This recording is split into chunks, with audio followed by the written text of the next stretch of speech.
este caso tenemos un amplificador de audio profesional de la marca Sound Barrier, y como pueden apreciar acá, este viene con la falla de que no enciende. Vamos a darles paso a paso de cuáles son las medidas y los puntos a seguir para poder reparar este amplificador de audio. Lo desconectamos de la red eléctrica y vamos a proceder a mostrar qué es lo primero que debemos hacer. En el caso de que el amplificador de audio no encienda, lo primero que debemos hacer es retirar el fusible que está en la parte trasera para poder revisarlo a ver en qué estado está.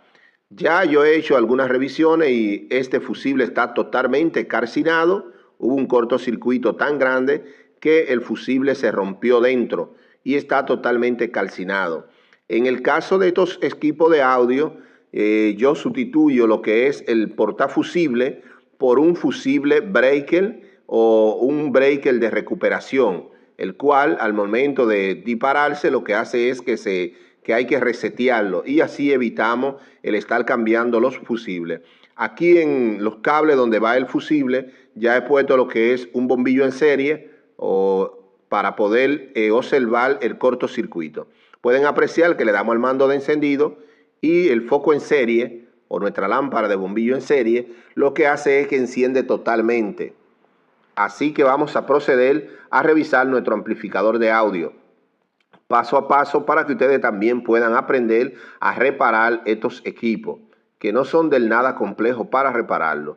Una vez que ya lo tenemos ubicado en una posición, vamos a identificar los cables. Estos son los cables de AC. Siempre ustedes van a observar que hay un color en particular y dos colores iguales que provienen del transformador. Estos son los que traen el voltaje en AC hacia los puentes rectificadores o lo que es los capacitores electrolíticos.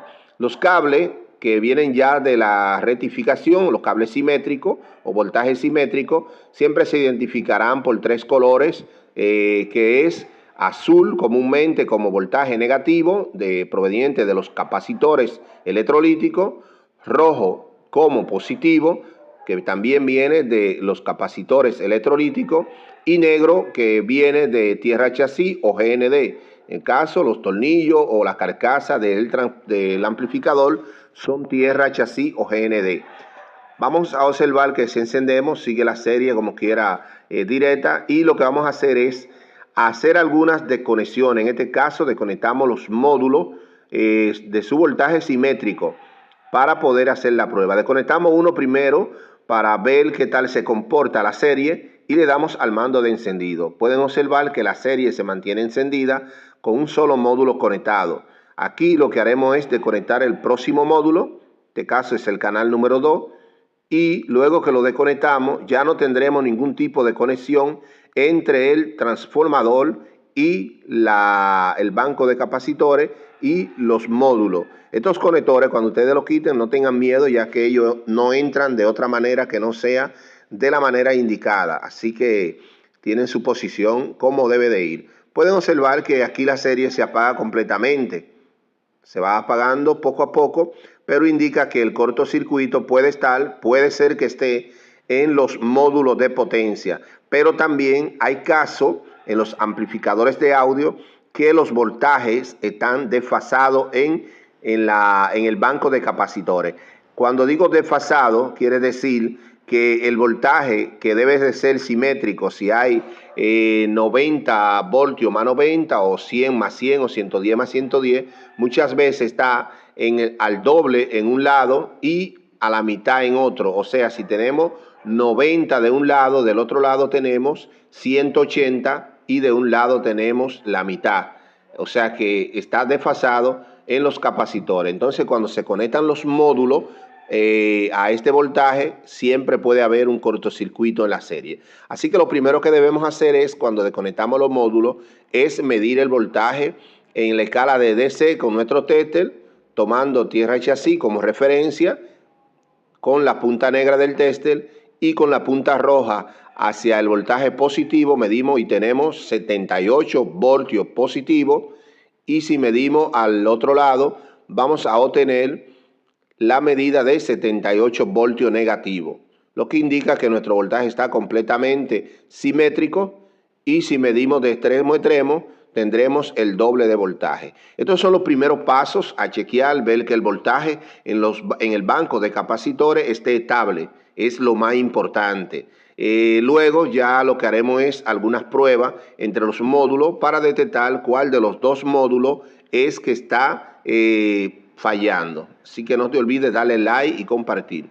Antes de conectar el módulo es importante descargar los capacitores. En este caso yo utilizo lo que es un bombillo serie, un foco serie, pero en este tipo de amplificadores de audio el banco de capacitores tiene unas resistencias que autodescargan los capacitores. O sea, después que usted apaga el equipo, se toma unos minutos o unos segundos para descargar completamente los capacitores. Por eso pudieron observar que la lámpara no encendió al conectarla en los capacitores. Ya aquí lo que haremos es probar los dos módulos para ver uno a uno cuál de ellos es que tiene el cortocircuito. Vamos a conectar el canal número 1 nuevamente al banco de capacitores y ahí, después que los conectamos, lo vamos a probar. Ahí hay dos conectores, pero se puede conectar en cualquiera de los dos, ya que este amplificador, los voltajes son iguales para los dos módulos.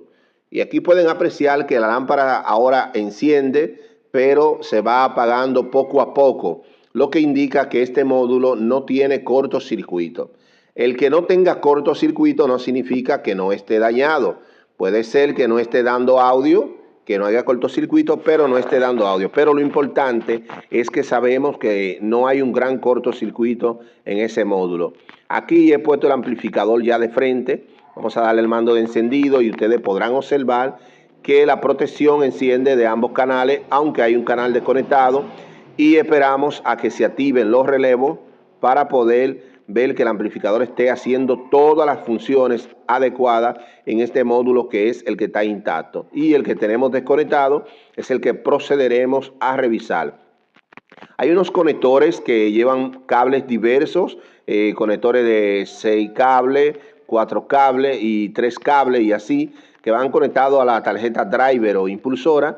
Deben de tener mucho cuidado al momento de ustedes desconectarla, si no tienen el pleno conocimiento. Les recomendamos que cuando desconecten los cables, siempre lo marquen. Pueden tomar un bolígrafo o un marcador o como ustedes quieran, un pinta uña, no sé cómo se llama eso en su país, que es lo que las mujeres utilizan para pintarse las uñas de diversos colores, y marquen esos conectores. Estos tornillos que agarran el disipador de calor son los que debemos retirar para poder tener acceso al banco de transistores de este canal que está dañado. Importante guardar los tornillos en un envase o en una funda o en una bolsa para que no se extravíen, ya que estos tornillos son muy difíciles de conseguir. Luego que retiramos el módulo, procedemos a seguir con las desconexiones de los conectores que comunican audio, voltaje de 15×15. Esta parte del disipador debemos siempre limpiarla bien con una brocha, y también puede servirnos para poder ubicar el módulo encima del amplificador. Por ejemplo, para poder trabajar de una manera más fácil y sencilla, ya que tenemos que trabajar debajo del banco de transistores para poder hacer las medidas en los transistores de potencia, que es que mayormente hacen el cortocircuito en los amplificadores de audio. No olvides suscribirte, activar la campanita de las notificaciones, darle like y compartir con amigos y familiares. Recuérdate que estos son cursos de reparación de amplificadores de audio paso a paso. Aquí tenemos que este amplificador trabaja con dos etapas. Una es la etapa driver o impulsora, que es esta que está aquí adelante, y la parte de abajo, que es la etapa de potencia. Al trabajar con dos etapas, debemos concentrarnos más en lo que es la etapa de potencia, que es donde están los transistores, primero, para determinar dónde es que está el cortocircuito. También debemos darle un buen mantenimiento cada vez que reparamos un equipo de audio. Aprovechar y darle un mantenimiento y limpiar con Vasor o cualquier solvente todas las pitas para que el trabajo quede mejor garantizado. Aquí lo que haremos es ahora proceder a retirar todos los tornillos de los transistores de potencia. Pueden observar que esta driver impulsora trabaja en dos partes. Una parte de los drivers está en la tarjeta de potencia, lo que son los impulsores. Vamos a poner nuestro tester, en la escala de diodo y vamos a hacer una medida superficial. Le digo una medida superficial porque no es correcto medir los transistores montados, ya que montado le van a medir no muy bien. Así que vamos a medir, pero podemos hacer una medida y determinar si está muy incorrecta la medida. Si medimos todos los transistores, están midiendo todo en cero en todos los pines, excepto estos que son los transistores driver o los driver impulsores que le impulsan el audio o la señal de audio a los demás transistores de potencia. Aquí podemos observar que estos miden en cero todo, que son los transistores que están de un lado, los NPN y los PNP, que son los que mayormente están en cortocircuito en este momento. Medimos del otro lado el otro módulo o la otra fase del módulo para determinar que no haya corto en los demás pines, pero tenemos corto. Un detalle muy importante: cuando ustedes van a reparar un amplificador de audio y entre los transistores de potencia, supongamos que hay 20, hay 2 o 3 que están dañados, o 5 o 6, y los demás están buenos, no es recomendable dejar los transistores viejos y ponerlo nuevo. Es recomendable ponerlo todo nuevo. Aquí hay 2 resistencias entre cada transistor, como pueden apreciar. Una resistencia es de cerámica y es de 0.33, 0.22, eso dependerá del amplificador, y es la que va en el emisor del transistor. En este caso el emisor es el pin número 3 del transistor, y la otra resistencia va a la base del transistor, que la base del transistor es el pin número 1. Deben ser retiradas las resistencias de un lado para poder tener acceso a medir el transistor. O sea, esto desconecta lo que es que los transistores están en paralelos con esta resistencia. Así que si lo desconectamos, podemos medir el transistor directamente sin ningún tipo de problema. ¿Por qué retiramos la resistencia? Es más fácil retirar las 2 resistencias que retirar el transistor, porque el transistor está puesto a una medida donde ya los huecos del disipador están derechos, y si ustedes retiran los transistores, se les va a hacer un poco incómodo volver a ponerlo en la misma posición que está, y para que eviten este trabajo, lo preferible es retirar la resistencia para hacer la medida. Aunque aquí cuando reparamos cambiamos todos los transistores, pero muchos de ustedes no van a tener la posibilidad de cambiar todos los transistores, así que por eso les estoy indicando los pasos a seguir para hacer una reparación correcta. Aquí vamos a medir ya con el transistor desconectado, y si medimos con la punta negra del tester a base y haz colector, no tenemos ninguna medida. Pero si medimos con las puntas rojas hacia el colector, que es el segundo pin, y hacia el emisor, tenemos una medida correcta que puede oscilar entre 460, 450, es la medida. Y entre colector, que es el segundo pin, y el tercer pin, que es el emisor, tampoco debemos tener ninguna medida para que el transistor mida correctamente. Dale like y comparte. En un próximo video seguiremos con